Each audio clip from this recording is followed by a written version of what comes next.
Hello everyone, welcome back to Relative Security, and today we are going to talk about a new concept known as zero trust. Before discussing zero trust, let's talk about a little bit on history, and we'll talk about enterprise architecture, then the parameter-based security, how the threat landscape changed over time, and how the security best practices come in. An enterprise often manages a diverse ecosystem encompassing multiple internal networks, distinct remote offices that might be equipped with localized infrastructure of their own, dispersed remote or mobile individuals, and integrated cloud services. So, this intricate network structure reflects the complexity of modern business operations, where a single organization seamlessly operates across various physical and virtual landscapes. So, within the organizational landscape, it's very common for a single enterprise to see a multi-phase network architecture. This will include the administration of several internal networks, each tailored to specific operational needs. Additionally, remote offices are strategically established, whereas each equipped with its own localized infrastructure to ensure efficiency and autonomy. The workforce is dynamic, comprising both remote and mobile individuals whose operations seamlessly integrate into the broader enterprise framework. Furthermore, the integration of the cloud services into this comprehensive network ecosystem underscores the organization's commitment to leveraging scalable and agile technologies to enhance the overall efficiency and security. But when we talk about the security of the enterprise architecture, the first thing that used to come in our mind was parameter based security, which is a traditional approach to securing networks that relies on the establishing a well-defined boundary around the internal network.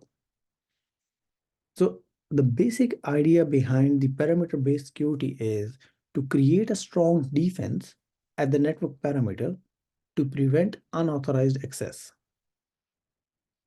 Once inside the parameter, users and devices are often assumed to be trustworthy, leading to a more relaxed approach to internal security. Common security measures in this approach include firewalls, IDS, and VPNs to monitor and control traffic entering and leaving the network. The firewall in this approach, they act as a barrier between the internal network and the external entities, controlling incoming and outgoing traffic based on the predetermined security rules. IDS that will monitor the network or the system activities for malicious behavior or policy violations. VPNs, they will establish secure and encrypted connections for remote users accessing the internal network over the internet. So why we are currently discussing about the zero trust and why not parameter based security anymore? Because it is considered outdated in the current cybersecurity landscape due to several factors. One is advanced threat landscape. Cyber threats have evolved. They are more sophisticated and are often and they often target vulnerabilities within the network, making it necessary to adopt a more granular and adaptive security approach rather than parameter-based security model. Remote work, cloud computing, they both are on the rise. So with the rise of other cloud services as well, the traditional network parameter has become blurred. Organizations no longer have clearly defined boundary as where their users and data reside, both inside and outside the corporate network.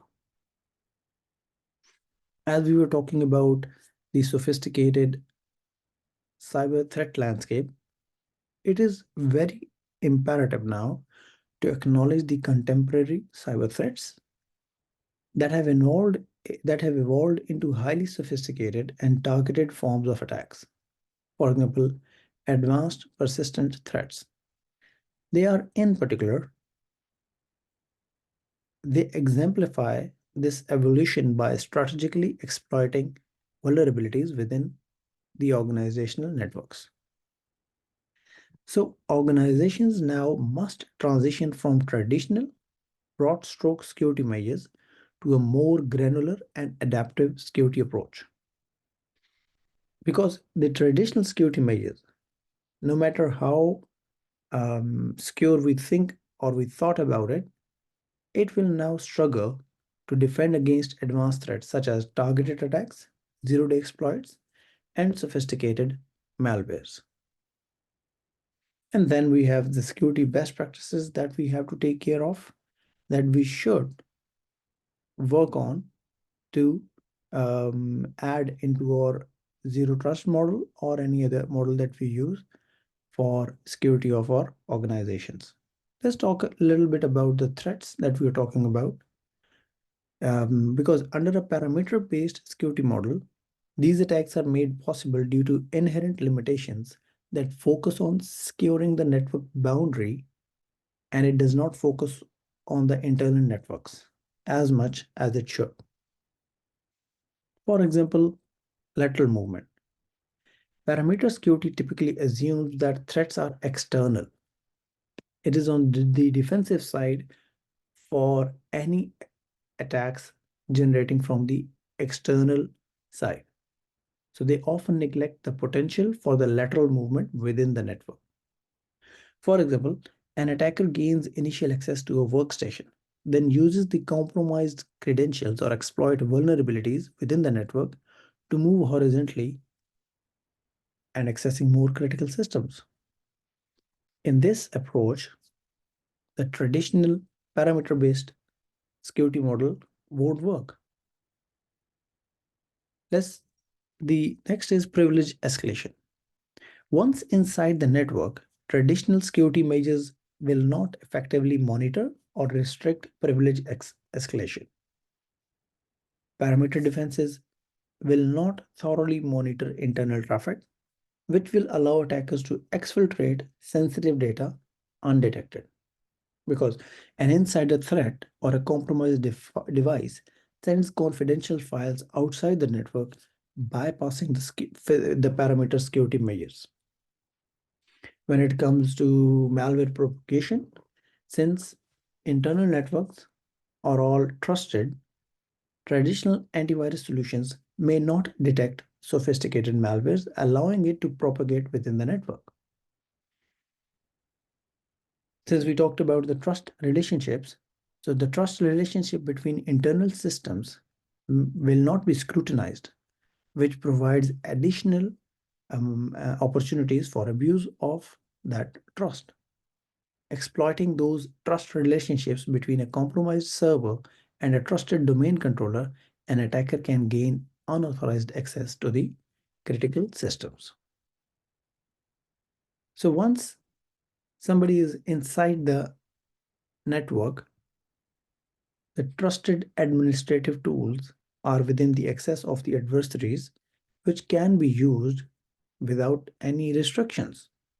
So an attacker exploits built-in tools like PowerShell or Windows management instrumentation to execute malicious commands and moves laterally within the network.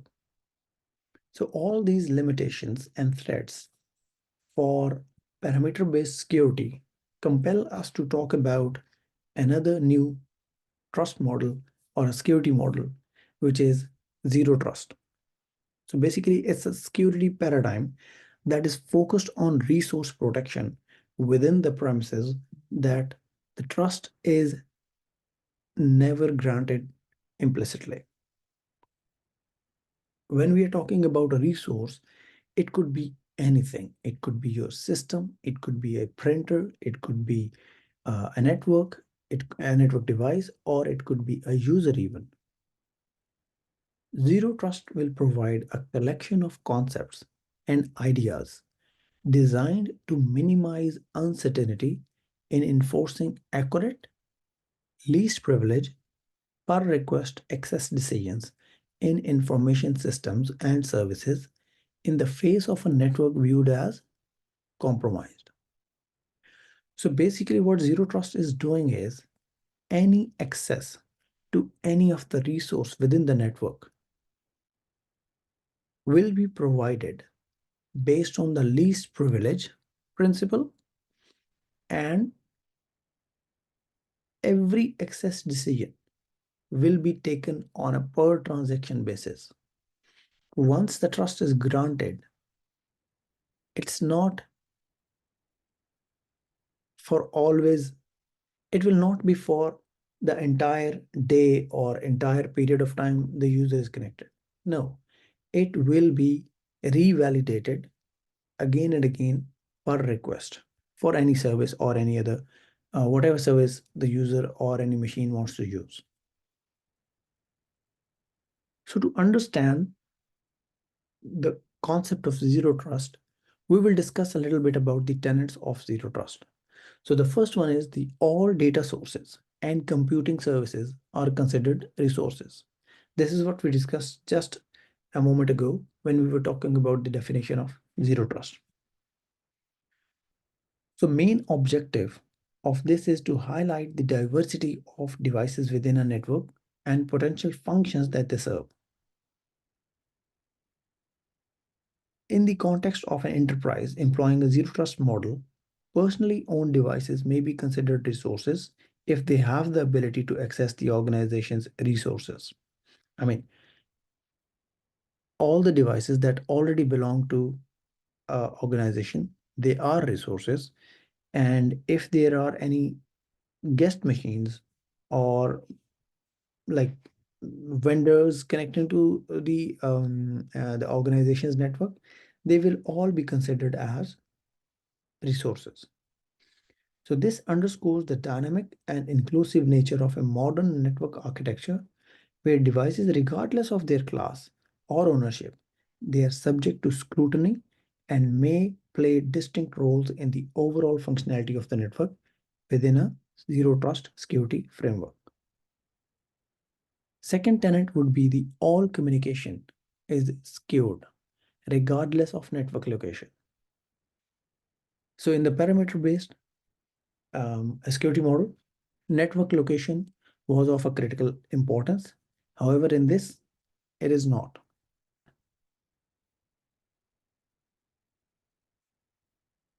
So in a zero trust architecture, access requests from assets within the enterprise-owned network infrastructure are not automatically granted trust.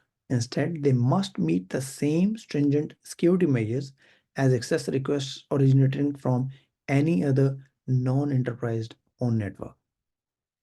So the importance of continuous verification and dynamic access controls, ensuring that the trust is never assumed based solely on a device location within the network. So this is the second tenet of the zero trust. The third is the access to individual enterprise resource is granted on per session basis. This is something that we just discussed in the definition as well. So this one highlights that the access might be granted based on recent evaluations and may not be contingent on actions directly preceding the session or transaction. It stresses that the authentication and authorization for one resource do not automatically extend to other resources, which reinforces the granular and context-aware nature of the access controls within a zero trust framework. The next is access to resources is determined by dynamic policy. The emphasis is on the consideration of diverse attributes associated with the client identity, such as user accounts, service identities, or any other related attributes. This tenant and the concept behind it includes evaluating asset state, incorporating factors like device characteristics, behavioral attributes, and environmental factors.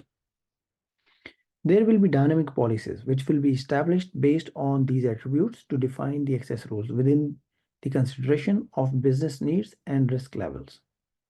So the basic objective is to convey the thorough and nuanced process involving in securing resources within the zero trust framework. So the next is that the enterprise monitors and measures the integrity and security posture of all owned and associated assets. The organization basically evaluates the security posture of assets when assessing the resource requests, and it is recommended to implement continuous diagnostic and mitigation systems or similar mechanisms for the ongoing monitoring. Assets which are found to be compromised or lacking proper management may be treated differently, for example, potentially including the denial of connections to enterprise resources. This approach also extends to associated devices, such as personally owned ones, which may have restricted access based on their security state. All resources, the next one is all resource authentication and authorization are dynamic and strictly enforced before access is allowed. This is more or less what we have discussed already because it describes a perpetual cycle involving obtaining access, scanning for threats, adapting to changing conditions, and consistently re-evaluating trust in the ongoing communication. An enterprise implementing zero trust is expected to have identity, credential, and access management, as well as asset management systems. This will include the multi-factor authentication for accessing enterprise resources. The whole process will be governed by a policy considering factors like time, new resource request, resource modification, and anomalous subject activity. The last one is the enterprise collects as much information as possible about the current state of assets, network infrastructure, and communications, and uses it to improve its security posture, which we saw in the last tenet as well, where the context of any resource accessing or generating an access request is very important when a dynamic policy or the access request is being evaluated. So this objective, this statement is to underscore the importance of data collection within the enterprise to enhance its overall security posture. So basically, the organization is being encouraged to gather data as much as they can, because that collected data will then be processed to extract valuable insights, which will be further utilized to refine and strengthen the policy creation and enforcement.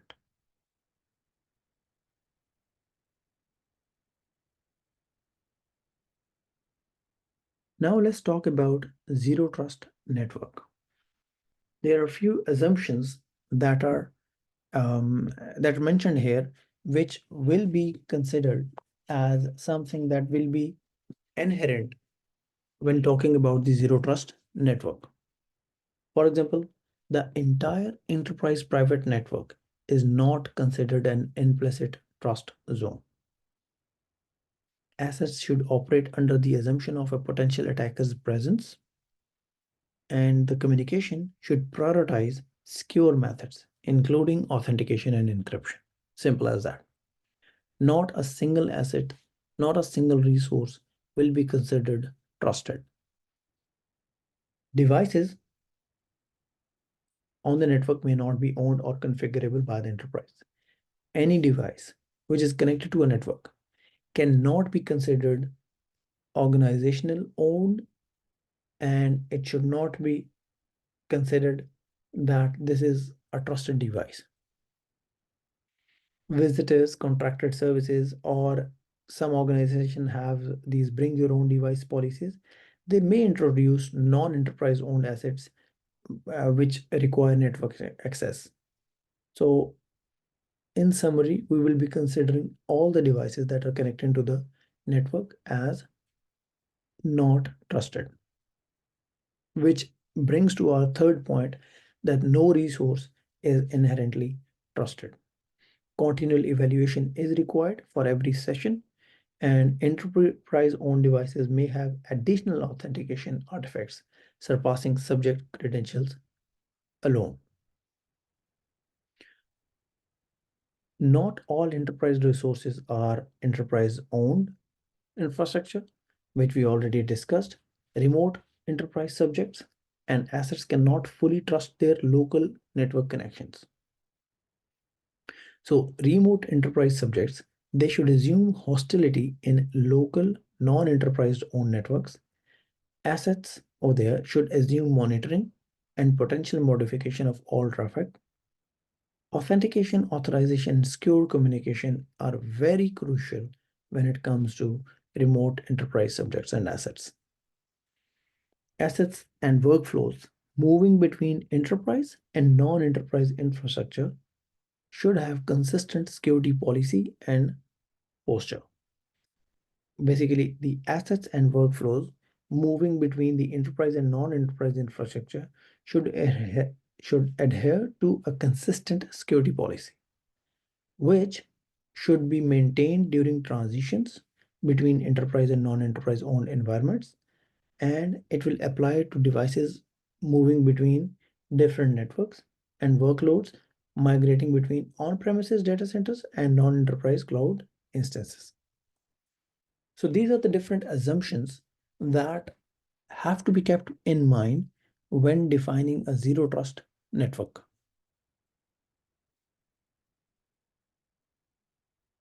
Next, there are a few terms, which is zero trust architecture is an enterprise cybersecurity plan that utilizes that utilizes zero trust concepts and encompasses component relationships, workflow planning, and access policies. Basically, the architecture for any enterprise that you will be designing should use the concepts that we have discussed 2 slides before. For example, the tenets of zero trust, and then zero trust enterprise is the network infrastructure, physical and virtual, and operational policies that are in place for an enterprise as a product of a zero trust architecture plan. So we are talking about a zero trust overall as a concept. Then we talked about the tenets of a zero trust. Then we talked about the assumptions that are in mind for every architecture when defining a zero trust network. Then we talk about zero trust architecture, which is basically an enterprise cybersecurity plan, which encompasses all those tenets that we discussed already. Next, we will talk about just a little bit about the challenges that we may face when using zero trust model. The first and foremost is the authorized access to broader set of resources in an internal network, which has been the case always. Zero trust basically challenges the notion of providing broad access to internal resources based on network location or assumed trust. Basically, in a parameter-based security model, what's happening is the networks are defined in internal and external categories. That's it. Internal is trusted implicitly, external is not trusted. So zero trust is challenging that assumption and says the internal networks are not to be trusted. Instead, it advocates for a least privilege access model where users and devices are granted the minimum level of access needed for their specific tasks, regardless of their location within the internal network. Well, we have legacy systems. Legacy systems in a traditional way often are prevalent in many organizations. They might have a flat network architecture where once inside the perimeter, users obviously gain broad access to various resources without rigorous authentication. From the zero trust perspective, it recognizes that the legacy systems may have inherent security vulnerabilities. So by implementing the zero trust tenets or the principles, even on the legacy systems, organizations can enforce strict access controls and monitor activities to mitigate potential risks associated with these systems. The next is the technological limitations. Some organizations may face technological limitations that hinder the implementation of advanced security measures. This might result in a reliance on traditional perimeter security. allowing broader access within the internal network. However, zero trust encourages incremental improvements, even though there are technological limitations, but organizations can gradually adopt zero trust principles, starting with critical areas, implementing robust identity and access management, and gradually extending these practices as technology allows. Lack of skills. Well, Zero Trust aims to simplify the security by focusing on fundamental principles like identity verification and least privilege access. This can make it more accessible even in environments with limited cybersecurity expertise by prioritizing effective and manageable security practices. Well, for the security programs, Zero Trust complements and enhances existing security programs by introducing principles such as continuous verification, strict access controls, and a proactive security stance. It aligns with evolving threat landscape and strengthens an organization's overall security posture.